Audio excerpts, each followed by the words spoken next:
Baby, where is the remote? Remote? Yes. Arsenal. What do you mean by Arsenal? On top of the table.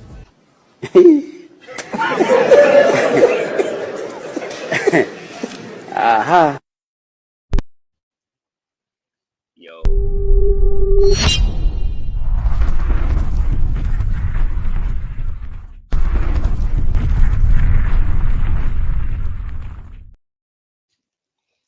Welcome to King's Football Show. Today we are going to discuss Arsenal's start of the season. As you can see in the intro, Arsenal are top of the league. And what can we make of Arsenal being top of the league? Well, a lot can be said about it. Let's look about a few stats on Arsenal. As you guys can see, we have won the first 4 games. The first game was obviously the 2-0 victory over Crystal Palace. Then after that, and that was an away game, we went home to Leicester City and we won 4-2. Obviously, the third game was against Bournemouth, where we won 3-0. And the last game was against Fulham, 2-1 victory. So a lot has been said about Arsenal's start of the season. Some people say it's overrated. Some people say it's the same old Arsenal. Some people are saying Arsenal going to win the league. I'm trying to have a positive but level-headed discussion in regards to Arsenal's start of the season. So as you can see, we've scored 11 goals, conceded 3 goals. That's almost a variety of scoring 3 goals a game and conceding around 0.8 goals a game. Our XG4 is 8.63, so we've actually done well. We've actually scored more goals than is expected, and we have conceded 3 goals as expected. So overall, Arsenal are doing well. And for me, what is more positive to this season in regards to the season before is that last season we could see we lost to Southampton. We should have won against them. We lost to Everton. We should have won against them. We lost to Brighton, Crystal Palace. Like a lot of the games that we lost last season were against team you expect Arsenal to beat. So the fact that this season we are winning against these teams, for me, is a major positive, and long may it continue. This is the Premier League. There is no easy games for me. You have to play against the opponent.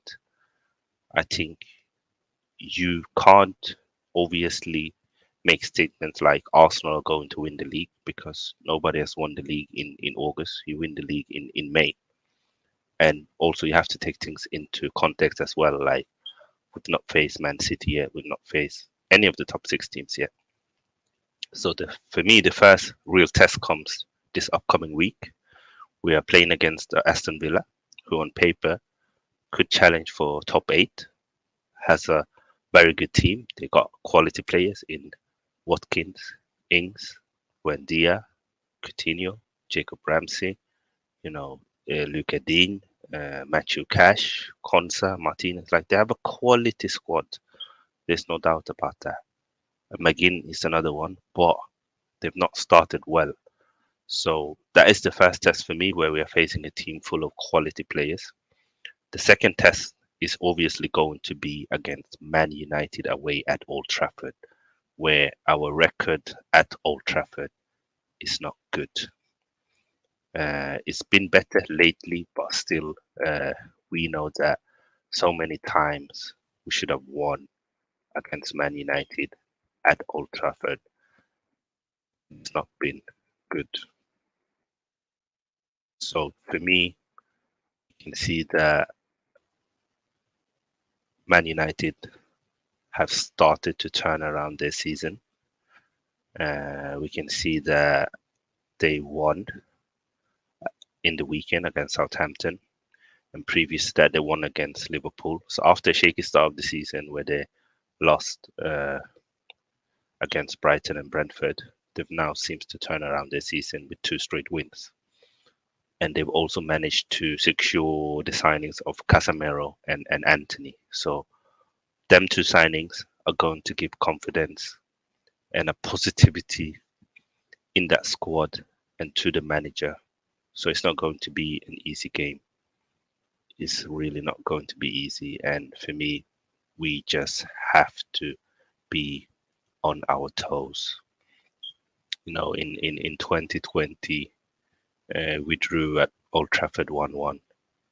We should have won, but we didn't. In 2018, we lost to them at Old Trafford 2-1. We should have won, but we didn't. Like, these are the games where I really can see if Arsenal have made a difference or they haven't made a difference. Is when we go to Man United away, when we play Man City and Liverpool home and away, when we go to Chelsea, even though our record against Chelsea is better now, when we face Tottenham away, we always win against them at home, but we haven't won away for a very long time. But it's good. I also want to see what the club does before the transfer window ends. I do feel like we are short in midfield. We do need a central midfielder for me, someone who can cover for Party but also play with him. And we should also look at getting a winger in, someone who can compete with Saka but also play ahead of Saka. I don't want it to be a squad player. I want it to be a quality player, someone who's ready to take on the challenge. And also, I think it will be a boost for Bukayo Saka if he gets someone who's competing with him, where he knows that week in, week out, he's not 100% going to play. So big up to Ed, who's in the chat. Big up to Paxton as well. I think some Arsenal fans are genuinely starting to get deluded again, talking about Invincible in a couple of seasons. Let's be realistic here. Yeah, 100% echo that, Paxton. Like, come on, like this is the thing as well. Like, when your team does well, celebrate, be happy, make the most of it, but don't exaggerate. Like, do not exaggerate. We are not doing an invincible season. We are not competing for the league yet. Let's just take it game by game. Like, all it takes is for Arsenal to lose one or two games, and all of a sudden the mood at the club would change. The fan base, all of a sudden, everybody that was hyping up Arsenal would start turning against Arsenal. So for me, it's like, take it game by game, guys. I like what I see from the club. I can see a progress. I can see that the manager is getting better. I can see that the way we are playing against teams, especially teams that we are supposed to win, those games are getting better. Before, we've struggled to score goals a lot. And with the likes of Gabriel Jesus, with the likes of Sinchenko, with the like of even Granit Xhaka playing more attacking, and Martinelli and Odegaard stepping up, you can see that is helping us. And even William Saliba with his passing, breaking lines again is improving us in the attack. So for me, the game against Man United, I'm really, really looking forward to that game. You're saying, have you seen Aston Villa play this season? Yeah, I have seen them play. They've not impressed me. I've said it for a very long time. I do not rate Steven Gerrard as a manager. I said it before the season started. I think he will be the first manager that will get sacked. It looks like it's between him and Brendan Rodgers. But the difference is that Aston Villa invest. There's no excuses for Gerrard. And the owners are ambitious. They want to get into Europe, even if it is a Conference League spot. When it comes to Leicester, their owners don't have any money anymore. They're struggling financially, so they haven't really backed Brendan Rodgers. Paxton is also saying, I'm looking forward to the Arsenal game, no matter what happens. To seeing how we perform will give us and Eric Ten Hag some good insight. Yeah, I think it will tell a lot where Arsenal are as a team and also where Man United are as a team.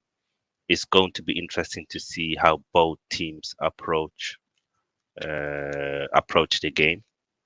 I really, really hope that we will do well. I hope that we will play well, and hopefully we can get a result at Old Trafford. Even if it is a draw, like Man United away is not an easy game. Like Man United are a good team. Yes, they've not started as they expected, but people have to understand that this is a totally new project for Man United, similar to where we were last season with Mikel Arteta, where they are playing a totally new brand of football. They are getting rid of players. They are getting new players in. We've seen it with Malacia. He's joined them. Martinez have joined them. Ericsson has joined them. Casemiro has joined them, and now Anthony as well have joined them. It's a lot of new players who are new to the Premier League, and it's the managers new to the Premier League, and the current players that were there before are playing a totally different football. If you look at how Ragnick wanted to play, or if you look at how Ole Gunnar Solskjaer was playing, or even the managers before that, I think was Jose Mourinho. So it's gonna take time for United. I feel like if the fans have patience and believe in Eric Ten Hag and the board backs him and lets him do his job and identify the players that he wants, they are going to improve, as we've seen with Arsenal as well. And big up Reelers in the building as well. He's saying that yeah, Bukayo Saka needs a rest. Yeah, you're right. He does need a rest. That's true. And it's not just that he needs a rest, like physically. I know a lot of people have different opinions on Bukayo Saka. Some people say that, but he's 20 years old. He's only played 4 games. He should be able to do that. People don't look into the context for me. If you look into the context, you can easily see that Bukayo Saka, when he played his first 100 Premier League games, he's played 2,000 more minutes than Phil Foden. And that doesn't take into context how many more games he's played for England and the fact that he played a tournament where he was a starter as well for England. So the kid has mentally and physically played a lot of games at the highest level for that age. And I feel like he needs a mentally pause and someone who's challenging him more than maybe a physical rest, if that makes sense. But big up, Realist. I hope you're well, bro. And I'll try to join your stream as well. I saw your message on Twitter. And big up, Tariq, my brother, my co-host. How you doing, broski? I hope you're good. I hope you're enjoying what's it called, your bank holiday. And guys, if you want to join the stream, this is a call-in stream. I'm going to put the link into the chat. You just press the link and then you can join me as well and have your say on Arsenal's start of the season as well. And Big Up said we should make it 5 wins out of 5. But again, these are games we should win, and Manchester United will be stronger with Casemiro in the team. And yes, I agree. Like Manchester United away at Old Trafford with Casemiro in that midfield, with Ericsson in that midfield, is going to be a totally different game towards when we were playing them and they had McTominay and Fred. And that's no disrespect to them two players, but the levels is just different. It is. And with no Maguire in that back line, no Luke Shaw in that back line, it's an improved team. They're not perfect. I still think that they have weaknesses in the squad. I think that if you do press Man United, they will struggle with playing from the back just because David De Gea is not good at it. I feel like Varane and Martinez is a new partnership. It's gonna take a few games before they gel with Casemiro as a new player as well, who's going to block them. But they are dangerous, and if you give Man United space, we saw that when they played against Liverpool. If we are the ball playing team and they have space to counter attack, they will do that better than Fulham did. And Rashford, no matter what you say about him, in a counter attacking system, when there's a high line and space, he can hurt you. Sancho can hurt you on the counter. Bruno Fernandes can hurt you on the counter. So again, it's going to be a tough test. But before that, we face Western Villa. We cannot underestimate Aston Villa, even though they've not started the season well. They have quality players that can win them a game in a heartbeat. Coutinho can win you that game. Wendia can win you that game. Matthew Cash can score a screamer. Luka Dean can score from free kick. Like they have a lot of match-winning players. They just don't have a team that is gelling at the moment. So for me, there's no easy games in the Premier League except maybe Bournemouth. I do think that Bournemouth are going to be this year's Norwich, and don't be surprised if they get a similar record to what Norwich had last season. It's going to be one of the worst record in Premier League history, I think, for Bournemouth, unless they actually start to invest and back the manager. Getting rid of players who only sold outright one player. Yeah, but a lot of players have left. You know, Matic left, Paul Pogba left, Juan Mata left, Lingard left. Right, that's a lot of players that's left the squad as well.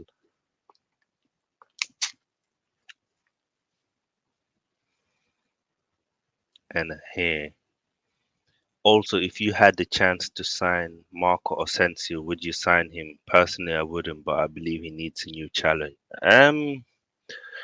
It's a hard one. It would depend on the wages for me because I feel like Asensio before his injury was one of the most exciting young players in Europe. Obviously, after that injury, it took time for him to get back to his best.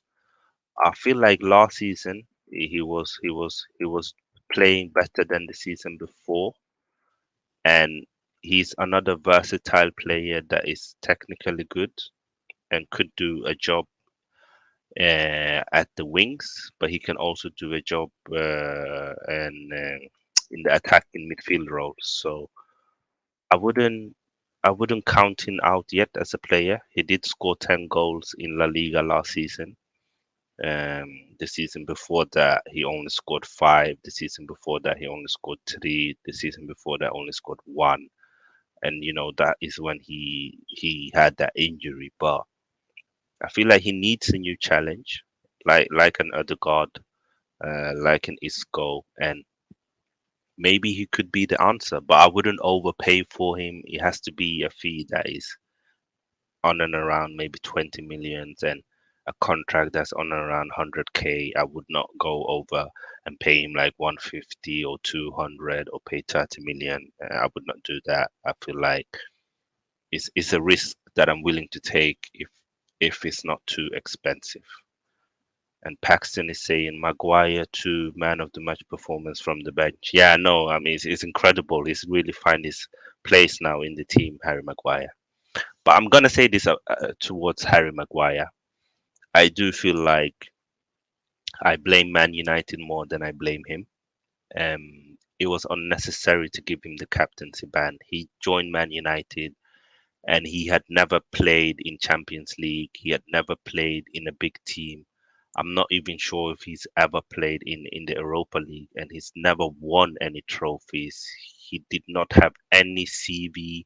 He did not have the skill set or the personality to be the captain, and he already cost 80 million. So that was unnecessary pressure put on Harry Maguire. And if you want to get the best of Harry Maguire, you have to play him in a low block team, preferable in a back five. That is when you see the best of him. And we saw that when he played for Leicester, and we saw that also when he's playing for England.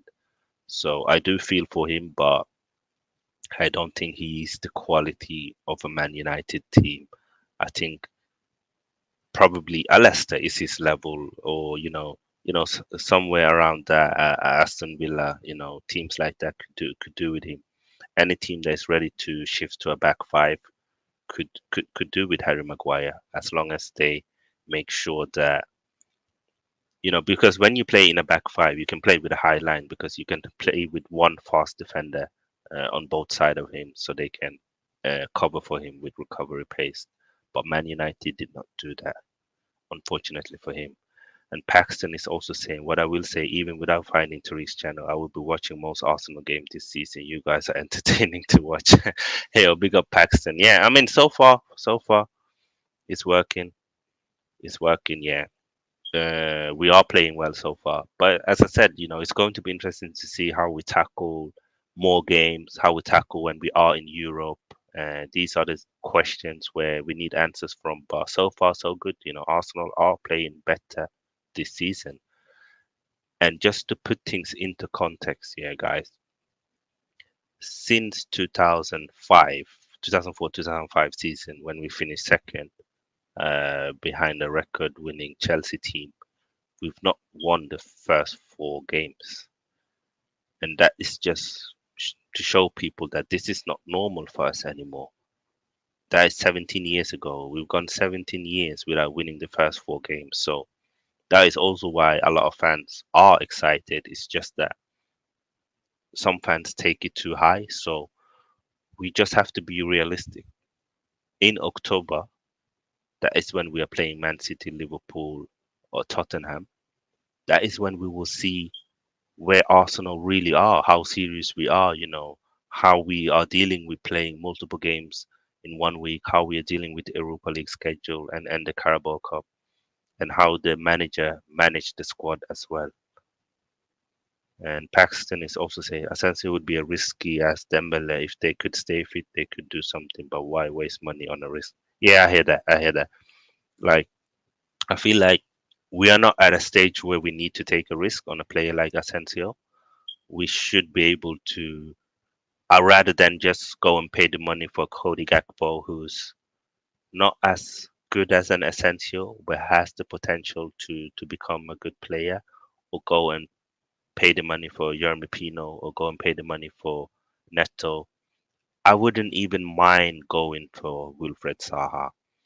I think Saha is ready to play for a Big Six team again. I feel like he's in his prime now. Yes, he's 29 years old, but people peak at different ages. And the thing that I like with Wilfred Saha is his temperament, his mentality, and the fact that he can play center forward, he can play on the wing. He's now added goals and assists to his games, and he's more effective than he was a couple of seasons ago, where he was really like a showman, a kind of do you guys remember when Ronaldo just came up to the scene and he was just dribbling a lot, and Sir Alex told him, you know what, you need to be more effective and offensive. And I feel like Saha was kind of in that mold. Hazard was the same before he started to adding goals and assists. I'm not saying that Saha are at Hazard's or Ronaldo's level. I'm just saying that I feel like he's finally realized what's important in his game, and I would not mind him at Arsenal. He's a quality player. That is true, but it's the only thing Rashford can do. Yeah, yeah, it is the only thing Rashford can do. I mean, he can only play on the counter. He can only play when there is space. But that's why I think he does well against Arsenal. He does well against Man City. He does well in those games where Man United can sit low and counter. But when Man United are in ball possession and Man United need to break down teams, that's when Rashford struggles because there's no space anymore and you need to be more creative. And he just doesn't have that in his game, especially after his injuries. He's really not the same player anymore, Rashi, unfortunately.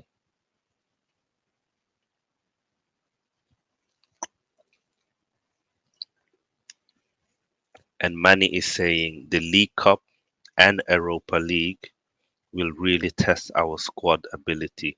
A lot has been made of ESN at in game time this season, but I do think he will get it. If he doesn't, then he should move.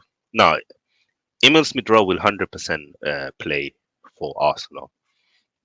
Like, fans want a perfect scenario where your team wins every game and every player is involved in the team and you score lots of goals in every game and you don't concede any goals in any game. Like, football does not work like that. We've only had one game a week for 4 weeks and we've been winning all the games. So there's not yet been a need to play Smith Rowe. And we know that in the past we've rushed him back, he gets a setback, he's out for injury, he comes back out for injury. So now that we don't really need him at the first part of the season, why complain? I know that if Smith Rowe started and he got injured, everybody would be going for the manager. Oh, why did you risk him? Why did you play him? Like, he's gonna play, guys. Like, we have two games this week. Then after that week, the Europa League starts as well. Another two game that week. Smith Rowe is going to play. So I wouldn't worry as an Arsenal fan with the likes of Smith Rowe or Fabio Vieira, even Lokonga. These players are going to play. If we are in October and these players has not played more than 3 games for Arsenal and they've been fit, then you can start being worried and complain. But for now, we are just in August. It's just been 4 games. No need to panic attack. Thoughts on Aubameyang and Pogba predicaments? Yeah, and first of all, let me send my regards to Aubameyang. I know you would never see this stream anyway, but what happened to him and his family is terrible, and it's happening a lot to footballers where they are no longer safe at their home, and we see it all over the world. We've seen it in England, we've seen it in Spain, we've seen it in France, Italy. It's not a Spanish problem. It is a problem for celebrities and high profile footballers. And I think it's high time that something is done against it. Maybe teams, when they buy these players, maybe need to help them more with knowledgeable security company who can give them 24 hours security and make sure they have the best security technology in their homes. Because no matter how many millions you have, if you don't feel safe at home, you can't enjoy your money. So what is the point of all of that money if you can't enjoy it? What is the point of playing for your dream club if you're not enjoying it? And for me, that is where it's so sad to see that this is happening to players, and it needs to stop. Honestly, it needs to stop. We don't want to see this. Like, we don't want players to feel unsafe. We don't want them to get attacked. It's not right. Like, and I feel like if everybody do something, maybe it will get better. I'm gonna put Arsenal's schedule up. I'm just going to read a comment from Paxton first. He's saying, "Will Saka get rested for the Europa League Cup games, or will Arteta still use him even if you get a Neto Asensio?" No, he'll definitely get rested. I think what we'll see in the Europa League, and we saw that the season before when not last season but the season before that when we were playing in the Europa League, especially in the group stages. That's where Joseph Willock was playing, Balogun was playing, Eddie Nketiah was playing. A lot of the fringe players and youth players were playing in the Europa League. It wasn't until on the later stage of the tournament when you started to see more senior players. So he will definitely rest him in the Europa League. The question is, will he rest him in the Premier League? That's the main question, and only time can tell. But let's see if we get a Neto in, and let's see if they come in, how well they does, and what happened to Bukayo. But I'm not overly concerned. I do think that he will come good. I do feel like he worked very hard against Fulham. He was trying to take on their left back. It was just one of them days where nothing was really working for him, but he did get a lucky assist to Adegaard's goal, even though I feel like that was just uh, uh, the goal was Adegaard's work, and it was a lucky deflection more than Bukayo. But he had a hand in that goal, and he works hard, Bukayo, even when he doesn't provide goals or assists. He works really hard for Arsenal. So this is Arsenal's schedule. Uh, let's put in all competitions. So, uh, yeah, sorry guys. Now it's right. So Arsenal are playing Aston Villa, 31st of August. 4 days later, they're playing Man United away at Old Trafford, and then another away game on the Thursday against Zurich.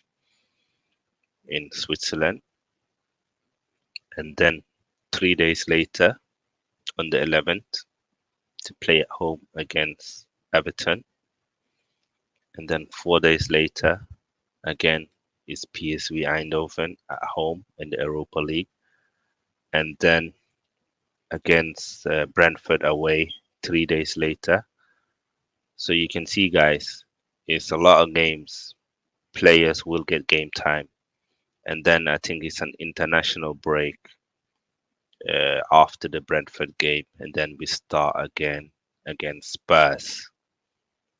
This period, this October period, when we play Spurs on the 1st, Bodo Glimt on the 6th, Liverpool on the 9th, Bodo Glimt again on the 13th, Leeds on the 16th, Man City 20th, Southampton 23rd, PSV 27th, Nottingham Forest.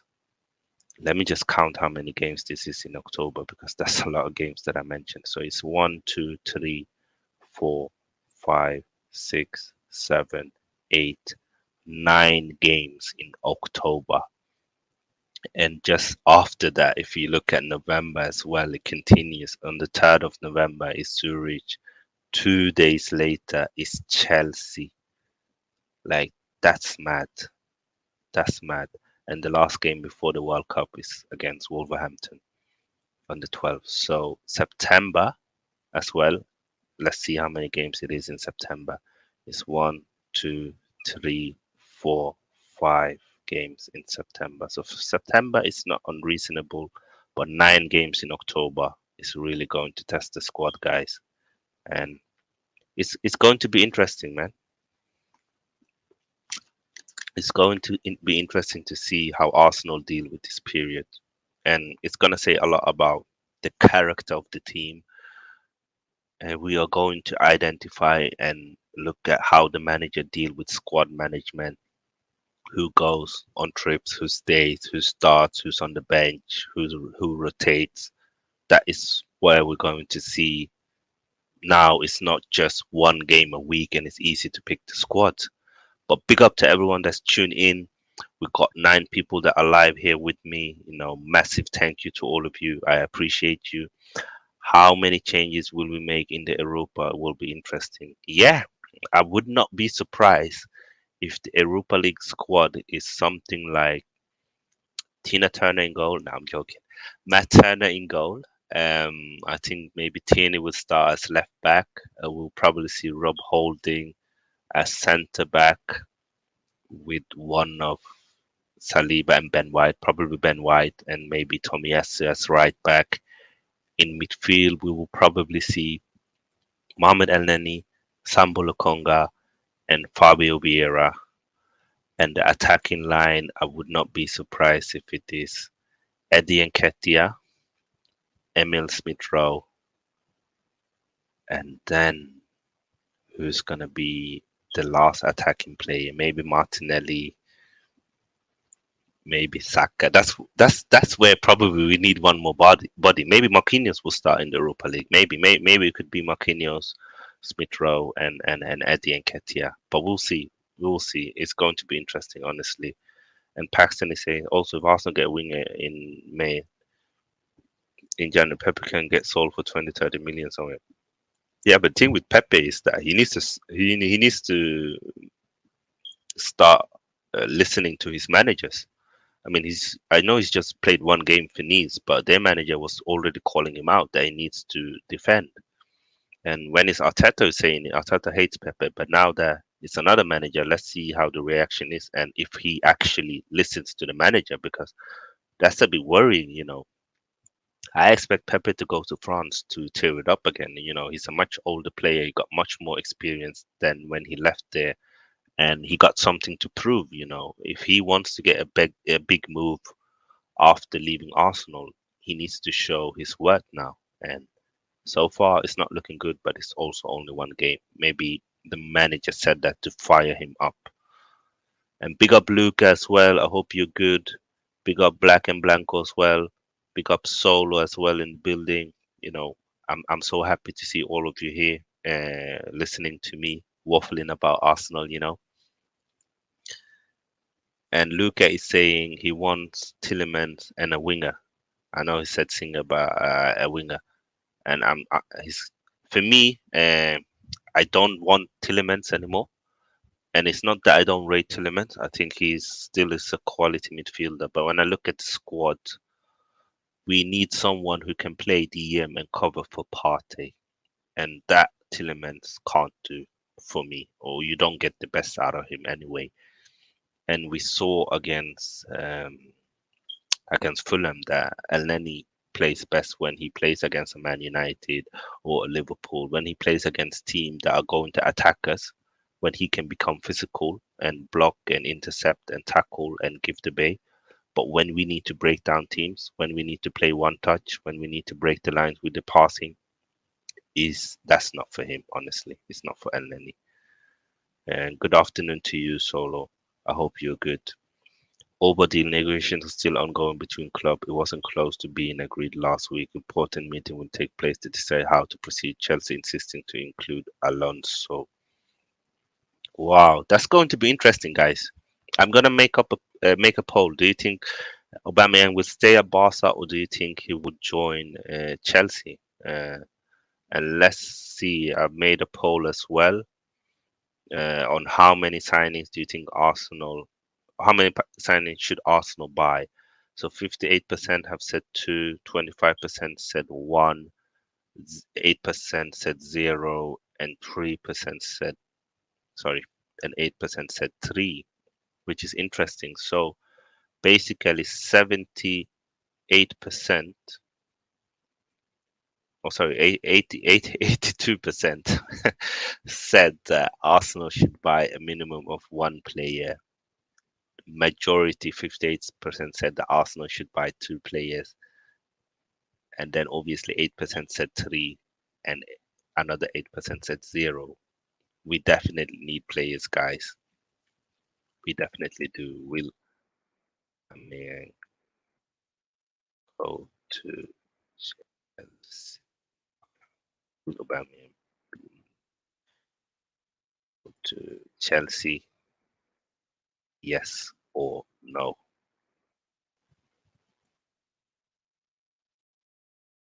There it is, guys. Make sure you vote on the poll. And we got 15 likes so far. So far, so good.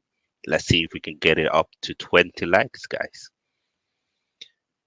Can't y'all just lose on Sunday and I will make you my best nephew? Hey, big up Uncle Realist. Nah, don't worry. You know what we'll do, yeah? We beat you on Sunday, and I promise to not troll you. How about that? That's what a nephew do. We win, but I won't rub it on your face. That's a good nephew, don't you think? And Black and Blanco saying, Man United this has no favors, family or not. Yeah, I hear that. I hear that. Come and let my family be, lol. It's good. It's good. The community is good. I mean, Man United spend the money you usually pay off the ref on the extra for Anthony. Yeah, man. But guys, it's been a good stream. Nobody joined the call-in show, but it was a good stream. We talked a lot about Arsenal, and we also talked about Man United. I will do a preview show for the Aston Villa game if I find an Aston Villa supporter.